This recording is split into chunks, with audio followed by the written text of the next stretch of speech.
And you're watching the National Desk, America's News Now. I'm Jan Jeffcoat. It's Friday, July 19th, and we do start with some breaking news from overnight. We're following a major breaking story right now. Countries around the world facing a series of cyber outages, from airports to rail services, TV stations, 911 systems, even hospitals. We want to get right to Mark Boyle tracking the latest developments at the live desk. Really some scary situations happening around the world, Mark, especially when you consider some of these 911 systems were down for hours.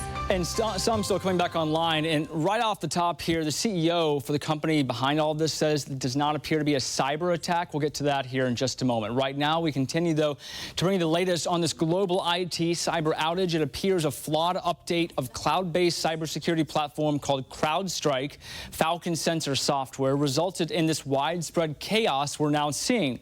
Jan talked about the 911 emergency services. They were down in several states overnight and into this morning. And those issues continue to span now and fall into the travel world. Here are some of the multiple airlines that were forced to ground flights, some now coming back online. Delta putting this message on X, saying they've resumed some flights departing this morning after vendor technology issue impacted several airlines and businesses around the world. American Airlines says earlier this morning a technical issue with a vendor impacted multiple carriers. They started safely to reestablish its operation around 5 a.m. Eastern.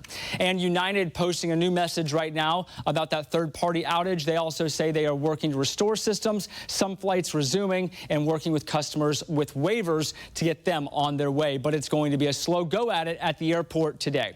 Down Detector is a website. We show it right here. This shows the outages. This is from Microsoft specifically. If you take a look here, you see those two large graphs that show the spikes, right? So the biggest one late last night, 7 into 10 p.m., then it dropped again. And then around 1 a.m. it picked up, and you see it's still high right now as it continues, so they still have some issues at Microsoft getting things underway and cleared up. Delays for airlines, 21,000 delayed flights. These are the most updated numbers. If you see the mouse moving around there, that's our producer hitting refresh. The total cancellations, just shy of 2,000. Very high numbers for a non-weather day if you followed this stuff. We're continuing to get the very latest updates here at the live desk, and any new information, we'll bring it to you. We start this morning with that breaking news that major IT outage is seeing wide-reaching impacts across the country. Good morning to you. At 6:30, I'm Robert Byrd. And I'm Jonah Hopkins. Really, it's impacting the globe, but You'll notice that our show looks a little bit different today because we are working through those outages as well, and you might have to face those as you head to work this morning. Lindsay Masses is at the alert desk now with more on the overnight developments. So we're seeing some slow progress from that blue screen of death on our laptops to teleprompter. There we go. Everything. You know what? This is impacting so much, and we are getting updates in right now. In fact, I'm finding out from the company that is trying to fix all of this that there is a fix that they have deployed for a bug that has caused this global IT outage. And as Adriana mentioned, this is what we came into this morning, and this might be what you will be facing when you get to work this morning. We usually call this the blue screen of death. In my case, I was never able to get my laptop working. I finally had to push it aside. Now, we do know that that the company that is now taking responsibility for this is called CrowdStrike, and you're going to hear a lot about the company today. It is U.S. based, and I'm taking a look at a statement that their CEO just put out. And again, I'm looking at this, so you're getting this in real time as I'm looking at it as well. They do say that this is not a security incident. It is not a cyber attack. They have identified the issue. They're working to fix it right now. They're telling a lot of customers that use their services to go to the support portal so they can get those updates and get things back and running. I want to mention that it's a really good day to start with patience and a lot of kindness for your IT departments, because they're going to be up against a lot this morning. And looking overseas, because they've had their day going and we've just really been waking up this morning, they have had issues with some of their pharmacies. In Australia, they've had some banking issues. The BBC is reporting that the London Stock Exchange has been impacted by this as well. And I do want to mention some of the airports there, impacts worldwide, and we're going to be focusing on that in just a moment as well. So it is a huge, huge day today because of IT issues, and I think a lot of us have experienced something like this in the past. So it's just one of those days where you have to go into it, taking a deep breath. And Robert, if you're flying, you're going to have to take more than one deep breath. Patience is the key this morning. Lindsay, thank you for that. Meantime, the outages are having a major impact, like you said, Lindsay, on airports worldwide. Several airlines have asked the FAA for ground stops on all flights. 7 News' John Gonzalez live at Reagan National this morning. That's where he's been. John, what are you seeing now? Well, some frustrated passengers, Robert, and U.S. Transportation Secretary Pete Buttigieg says he's monitoring the situation because this is affecting the FAA and a number of major carriers, including Delta, United, American, we understand is slowly getting back online, and Frontier Airlines. Take a look at the line here. Pretty much everyone on their phone trying to rebook, trying to get to their destination, and it's not going to happen this morning through Frontier, and it is very frustrating for folks like Chris. Chris, you are trying to get to Denver. It's a layover for you. You're concerned that you won't get to Salt Lake when you're supposed to. Yeah, I don't think so. I'm not even able to rebook or anything like that, so I don't know how I'm going to make the flight out. Yeah, I've been seeing you on your phone trying to find a way. The system's down. I can't log in. I can't, they can't do anything on their systems here, so I don't know what I'm going to do. Well, good luck to you. Good luck to you, my friend. Thanks, Chris. Let's talk to this family over here. They're trying to get on the same flight, a Denver flight as well. Hey, guys, this is not your only flight that's been canceled. You were canceled last night. Correct. We were trying to get to Denver last night and thought it was just a Frontier problem and that we'd be good to go on the 7 o'clock flight today, but obviously that's been canceled too. And what are they saying? What is Frontier saying to you? Well, it's a low-cost airline, so they're not saying anything. It's all on computer through the app. We're trying to rebook, but it seems like there may not be flights till Saturday. Wow. Or even Sunday. maybe even Sunday. Wow. Yeah. Well, more importantly, Dad, how do you keep these little ones entertained? Well, we're probably violating all kinds of pediatric recommendations by having them on these devices, but it does keep them calm. Well, they are pretty calm. They're very sweet, too. Well, good luck to you. Hopefully you get to Denver. Yeah, frustrating for a lot of families on a Friday trying to travel for the weekend, and they're just unable to right now. And all they're being told is that this Microsoft shutdown is global, and it may be a while. Back to you inside. From Albany International Airport this morning. Still looking like very long lines behind you there, Olivia, as people are starting to figure out what's going on here. That's right, Lara. It really has not moved much, this line behind me. It's a little bit of movement. I don't want to say not at all, but again, as you can see, still very, very extensive. And quite frankly, a lot of the movement we've seen is because folks are just giving up and going elsewhere or trying to drive. If we pan over to the departures and arrivals board for you, you can see most of the flights are actually still listed as being on time. But on the carrier end, travelers tell me they're seeing otherwise. I just spoke with a woman who says she had a direct flight to Vegas that keeps getting rerouted every time she checks for updates, and it's not even listed on the board. That was a United flight, and we actually just got a statement from them within the last couple minutes here, noting a third-party outage impacting their computer systems, like many other organizations worldwide, and that they are working on restoration. Now, this ground stop is impacting all flights from the affected airlines, regardless of their destination. It's unclear exactly how long this will last, but the FAA's last update was that they are not allowing departures until 8 o'clock this morning. We can take a look here at the full list of the airlines reportedly impacted this morning. It includes major U.S. carriers, Delta, United, American, and Allegiant, all of which fly out of Albany International. But since we've been on air this morning, as Chet and Lara have mentioned, American says its issue has been resolved. Airlines in Australia and New Zealand have also been affected.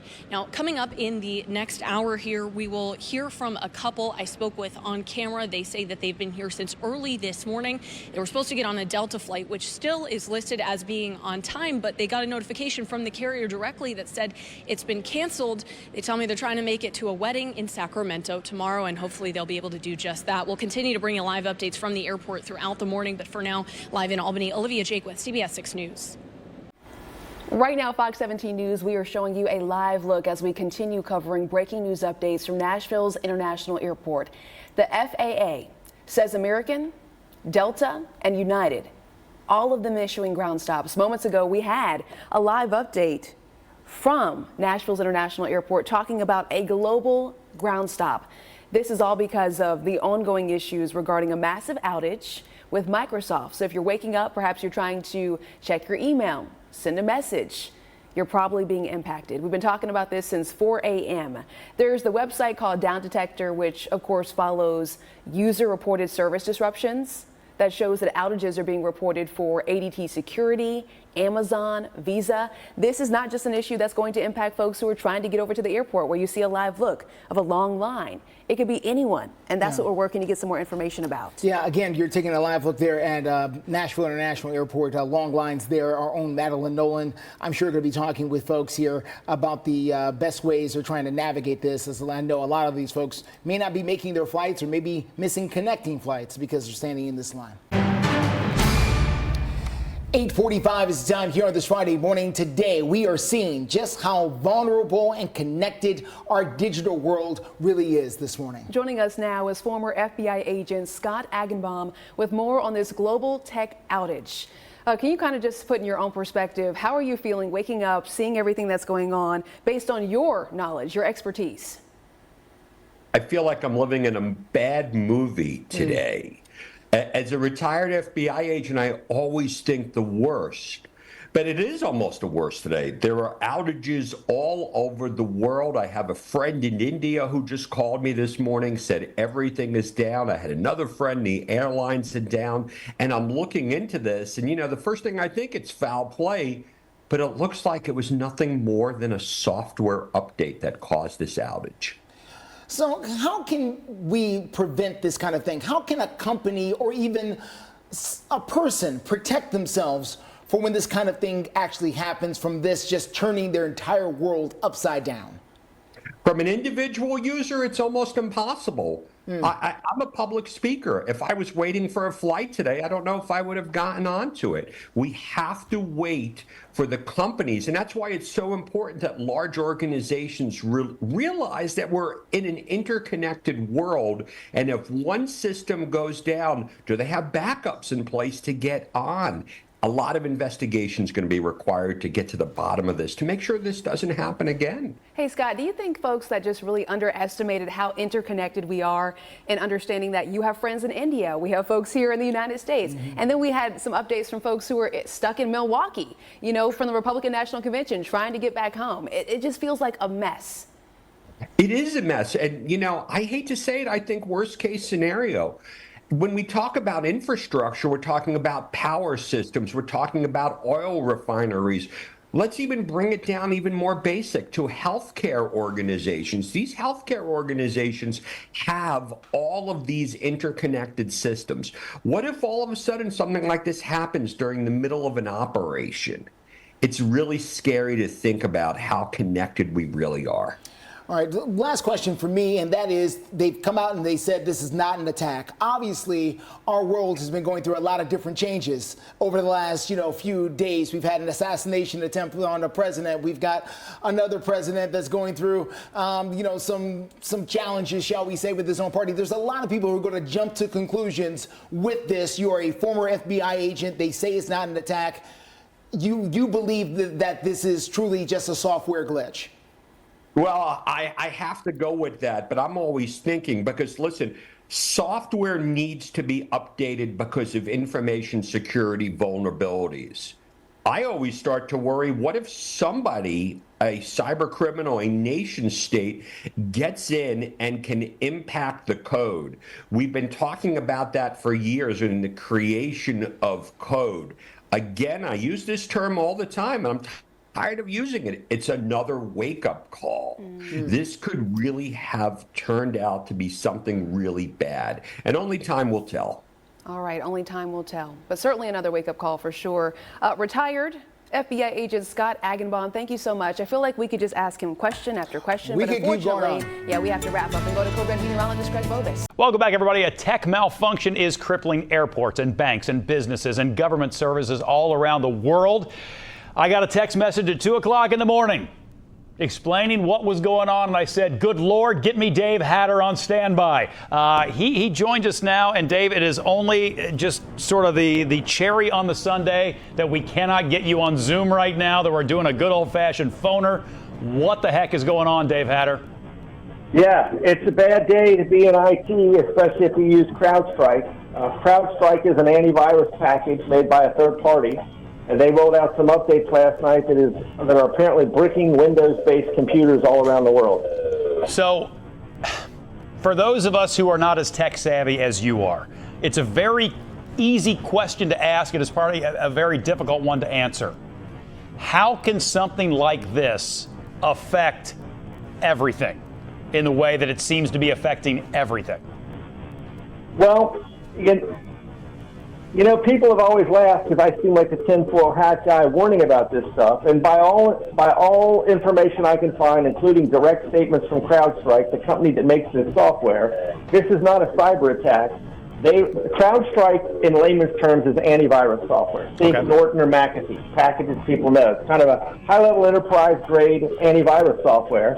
They made changes, they rolled it out, and unfortunately, because it operates at such a low level inside Windows, it's causing machines to not be able to boot up, or as we nerds like to say, they're bricked. Now, the good news is it's a relatively easy fix to roll it back and then apply the updates that CrowdStrike has put out. But the problem is it requires people that know what they're doing to start these Windows machines in recovery mode, roll the software back, and then apply these updates. I mean, we're literally talking about millions of devices across just about every industry in the country because CrowdStrike is a well-known, well-respected software package up to this point. Yeah, they're about to have a very, very bad day, I would imagine. Not only the person who was responsible for putting out that update, but investors and people are going to have big-time questions about why this happened in the first place. But if you are an IT person, Dave, and you're watching over a whole network, it's one thing if you're an individual user at home and you are savvy enough to start in safe mode and do a recovery to a point that is prior to that update, all right? Maybe you're savvy enough to do that if you're an individual user. What if you're in charge of an entire network? Do you have to go to each and every single computer on the line, or can you fix one thing and it fixes everything? Because you mentioned this is millions of devices. If you've got to go to each and every one of those devices, that takes a minute. Well, yeah, that's exactly right, and that's the real problem here. You know, because the machines won't boot without going into safe mode and then recovering, you basically can't remotely access them and fix them. You know, normally if a software update goes bad, the vendor puts out a new update, you just download it and go on. But again, this antivirus software operates at such a low level in the computer to protect it. In this case, it won't restart, so now you have to physically touch all of these devices, which is one of the reasons why this is causing such chaos and such a problem, because we're talking about millions of computers around the world that are going to have to be corrected, and that's why we're seeing all these outages with ATM. It also shows you how pervasive and frankly fragile our software-driven environment is, because this is going to cost a lot of money in downtime, a lot of money in remediation, and it may put CrowdStrike out of business. I don't know where it's going to go for them. Well, and you know what? I'll allow you to just lean right into the tinfoil hat guy thing that you and I often joke about, but it really does. I mean, we saw an issue, over the last couple of weeks with car dealerships, unrelated to this, but it just caused such sweeping problems for that entire industry. And now you've got something like this that affects seemingly every industry. I mean, in hospitals and banks and airlines and all these things. Is there a lesson to be taken away, or are we so deep into our absolute need of these services that there's no way to prepare for this? There's just, if it happens, it happens, and we just have to fix it on the back end. Yeah, so here's my quick takeaway, because I know we'll run out of time. And the lesson is, government organizations like CISA, the Cybersecurity and Infrastructure Security Agency, have been pushing companies to adopt the mindset of secure by design, to focus on making software secure and robust above and beyond market share, speed to market, that kind of thing, right? And we need to have software bill of materials in software. Now, that wouldn't have stopped this problem. And again, this appears to just be a mistake, does not appear to be a cyber attack. But it shows you that while we need these companies to move fast so that they can address new threats that come out, we need to do it in a way where they move very carefully, because we see here this is causing a massive outage. And I mean, imagine if this were Microsoft Windows and not just the product running in Windows, and every Windows-based computer was down, where we'd be. Because at least at this point, it's only CrowdStrike customers that are impacted by this. So yeah, we need to be more careful. It's pretty remarkable how quickly one little thing can affect so much all across the globe. Dave, I said it at the top, and I'll say it again. When something like this happens, like it or not, buddy, you're getting a phone call from me, because you're about the first guy I want to talk to, so I have a better understanding of what's going on. I know it had to be done by phone today rather than by Zoom. We appreciate your time. Always appreciate chatting with you guys, and happy to help anytime I can, and hopefully this will be resolved soon. Let's hope so. I got a feeling you're about to have and have already had a very busy day. Dave, try to have a good weekend, pal. Thanks, you too. Take care now.